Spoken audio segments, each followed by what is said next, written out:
C'est pour apporter un certain nombre d'éclaircissements à l'endroit du CTRI que les leaders de la société civile de Gololo se sont retrouvés pour attirer l'attention du chef de l'État, président de la transition, Brice Clotaire Oligui Nguema, sur les problèmes qui minent la province de Gololo. Le Gololo étant une province comme toutes les autres provinces du Gabon, tout à fait indiqué qu'à l'orée de l'arrivée du chef de l'État, nous essayons d'attirer son attention sur un certain nombre de préoccupations.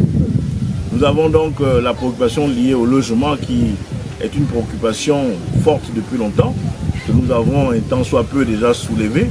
Il s'agit pour nous de permettre à ce que le chef de l'État nous accorde cette gratuité de logements sociaux au regard d'un décret qu'il pourrait prendre au niveau de la cité, justement dite la cité perdue. Parce que pour ceux qui ne le savent pas, cette cité était envahie de la forêt.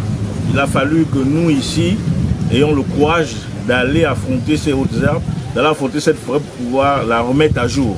Aujourd'hui, nous souhaitons effectivement pouvoir être des heureux bénéficiaires grâce certainement à la magnanimité du chef de l'État au travers d'un décret. Au niveau de Logololo, notamment à Koulamoutou, nous avons des problèmes de chômage. Il va sans dire qu'au niveau de Koulamoutou, nous n'avons pas d'entreprise. Plusieurs jeunes sont obligés donc d'errer sans emploi. Nous avons jadis eu une lueur d'espoir lorsque nous annonçons par le passé l'ouverture d'une usine de cacao. Malheureusement, aujourd'hui, cette usine n'a jamais pu ouvrir les portes et ça nous désole un peu parce que ça aurait pu être un soulagement pour le plus grand nombre des Logovéens parce que cette usine aurait pu, en notre humble avis, offrir de nombreux emplois. Le Gololo étant une province productrice de cacao, il serait de bon aloi effectivement que cette usine ait son sens. Donc il n'est pas trop tard, il est encore possible pour que les autres autorités du pays pensent à ce que cette usine de cacao puisse, pourquoi pas voir le jour de façon à ce que des jeunes ou des personnes de Gololo trouvent un emploi. Le sempiternel problème d'électricité est un problème crucial. Il ne se passe plus 24 heures ou 48 heures sans que nous n'enregistrions des coupures d'électricité, simplement parce que notre réseau d'électricité est tributaire de Poubara qui se trouve dans le Haut-Togoué. Et nous sommes plus ou moins éreintés parce que depuis plusieurs années, l'on nous annonce que les choses vont s'améliorer. Malheureusement, sur le plan de l'électricité, rien ne s'améliore.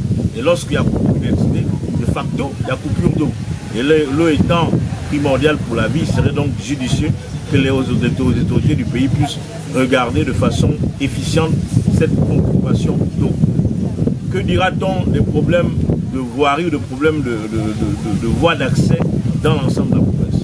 On peut dire qu'aujourd'hui, seules deux localités peuvent circuler aisément. La ville de Koulamoutou et celle de Lastrouville. Puis la ville d'Ibunji, encore moins de celle de Pana.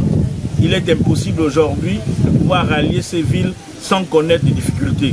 Simplement parce que le réseau routier est quasiment impraticable.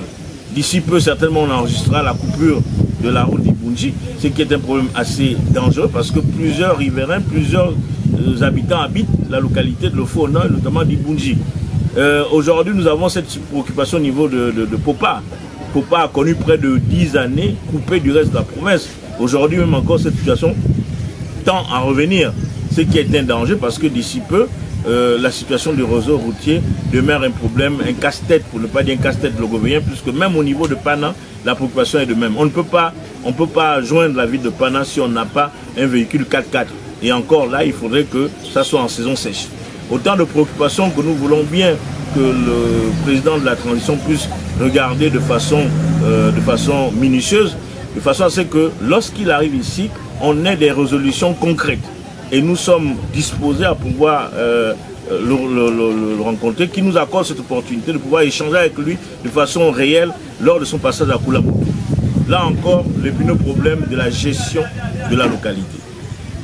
Comment voulez-vous que la gestion d'une localité soit dans les mains des gens qui n'y vivent pas, soit dans les mains des gens qui ne connaissent pas la réalité du terrain?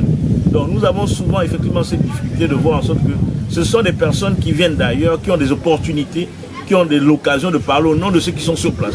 Donc nous disons, nous sommes des leaders locaux, il est important que nous portons la voix des populations de Koulamoutou et celle de Gololo en général.